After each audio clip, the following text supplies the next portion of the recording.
This is a Mercedes GLE 350, and it is their competitor to the BMW X5 and the Audi Q7. And today, I'm going to be bringing you a review of it.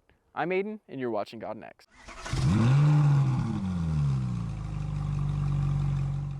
Now, on the exterior of the GLE, you have all these chrome bits up front and some cameras down here, but the chrome really brings out the luxury vibe that Mercedes is going for. The outside of the car is in this lunar blue metallic paint, and it kind of shimmers in the sunlight, which is really cool and looks almost near black in dark environments. You have these beautiful LED headlights.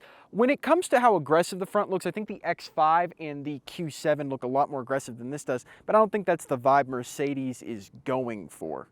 Now, under the hood of the GLE 350, your only engine option on this car is going to be a 2-liter inline-4 mix, 255 horsepower and 295 pound-feet of torque. It's paired to a mild hybrid system and a 9-speed automatic transmission. It's just a basic engine, not very punchy, and it's more for a smooth ride when driving this car.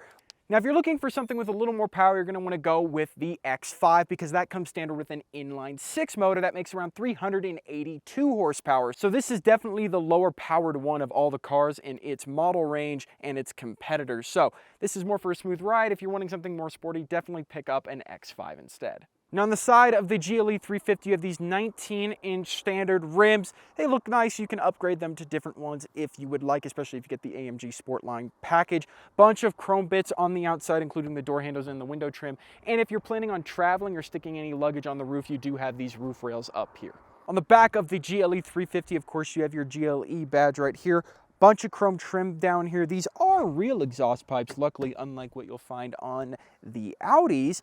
But one thing I really like about the GLEs is that they seem to have these wider hips than any of its competitors out there. I think from the back, this car does look more aggressive than something like an X5 or a Q7 does. I don't know, it's just a thought. Now, when it comes to cargo space on the GLE 350, you get an automatically opening tailgate right here. You get some skid plates in the cargo area. That way you don't scrape any of your paint. You get 33.3 cubic feet of cargo space back here. Plenty of tie-down points, a 12-volt socket, and some more tie-down points up here. Plus, you also get a cargo cover if you're interested in using that. All right, on the inside of the GLE 350, it's a nice place to be. You have nice materials on the steering wheel. Everywhere else you're going to be touching most of the time. Even nice and soft touch materials all the way down to the bottom of the door. When it comes to the infotainment system, you get two 12.3-inch screens, one for the gauge cluster, one for your main infotainment screen, and they're very configurable. You can change how the gauges look based on what you want to see. You can view your navigation in there. And then the main system, this is MBUX's system, and it's pretty nice, pretty responsive.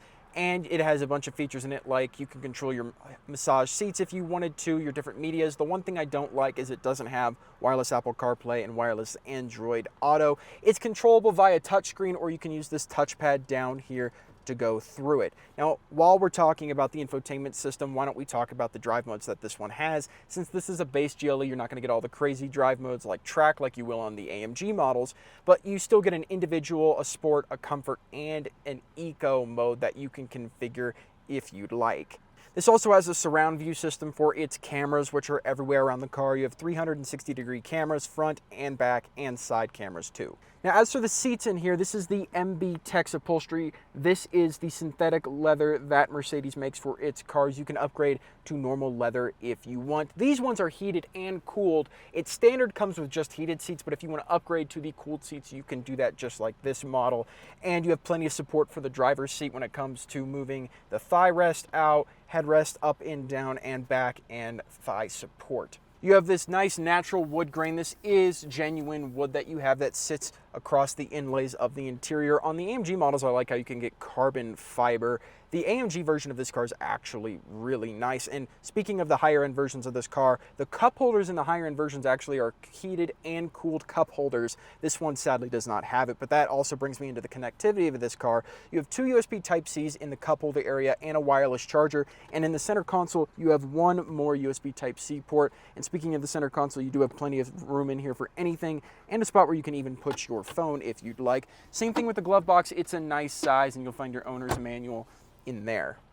You also have these grab handles right here. I'm assuming if you wanted to take it off-roading, you could use these. I think these are more for styling, but you have some nice ambient lighting around that. And speaking of ambient lighting, you have tons of it going throughout the interior, on the doors and on the dash. It's actually the best ambient lighting setup I've seen from any of the German brands. But yes, this is a nice touch, I guess, for looks purposes. Functionally, yes, they make sense if you're off-roading the car, but I don't think many people are going to be off-roading their GLEs. You also have a sunroof in here. This is not powered, the cover, but if you do want to open it, it will pull back the sunroof for you. But overall, it's a nice, comfortable interior to be in. Even though this is the baseline leather, it's still soft and still nice. And yeah, it's a great place. In the back of the GLE, you have tons of knee room and tons of headroom, which is very surprising because this car looks a lot smaller on the outside than it really is on the inside. Climate vents, you have a USB Type-C back here for connectivity and charging, and then you also have a 115-volt socket down there and an ashtray if you're a smoker. You also have more of this wood grain trim back here and tons of nice and soft materials, and the seats are still really, really comfortable. So your passengers in the back will be very happy. All right, so driving the GLE 350, I stand by what I say when this is more luxury oriented than sport oriented, because this engine is not very punchy and it takes a lot of diving into the throttle to get this thing to pick up any real speed. And that's okay, it's an inline four, it only makes 255 horsepower. It's not a big deal, and I don't think Mercedes intends for the GLE 350 to be a super sporty SUV. I think if you want power and you want this car, you have to get the 450, or you have to break in and get the GLE 53 or the GLE 63 to really get the power that you want paired with an SUV. On the other hand, if you want power and the baseline model, look at a BMW X5.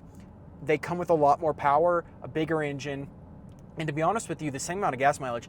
For gas mileage, this gets 20 city, 27 highway, and I feel like those numbers are a little understated because we've been getting on average around 30, not in the 24, 25 range. So props to Mercedes for putting an engine in this car that gets more gas mileage than the EPA estimate really is, but 2720 isn't that bad for an SUV of this size. This is a mid-size SUV, so it is decently large and weighs quite a bit. Even if you put it in sport mode, you're not going to get much power out of it. What sport mode really does is make the throttle a little more punchy, but the steering doesn't really change. Only the throttle I can notice that changes that much, which allows you to get faster speed buildup, but it still isn't tons and tons of speed. As for driving it on everyday driving, the comfort level of it is really nice. These seats are a lot more comfortable than the base ones you'll get in the X5 or the Q7, even though this is the synthetic leather. And for just it picking up bumps in the road and mitigating the body roll, it's really good at doing that. I love the suspension in this car. Plus the tire walls are pretty thick, so it soaks up a lot of those bumps too. What else? Visibility is great on the outside of the car. The side windows and the front windows are a good size. Plus, you get a good sized mirrors, blind spot detectors all around the car, and forward sensors for detecting if you're going to hit anything. The 360 cameras are nice, and the safety systems overall are pretty in-depth in this car. One thing I don't like is that all the other brands still allow you, other than Audi, BMW still allows you to use the iDrive wheel to control the infotainment system. Now you have to pay more attention because they've removed the command wheel when they upgraded to MBUX for their operating system in the car. Now you have to pay more attention to it when you're using the infotainment system, so you end up taking your eyes off the road, which is dangerous. I mean, I really don't love that. But at least they've made it so the climate controls are actually on the outside of the infotainment system. They're buttons rather than them integrating them and making it so you have to pay more attention to it. I know BMW's iDrive 8 system is a little tedious because they've embedded the climate controls into the system, but at least they've left them out this time.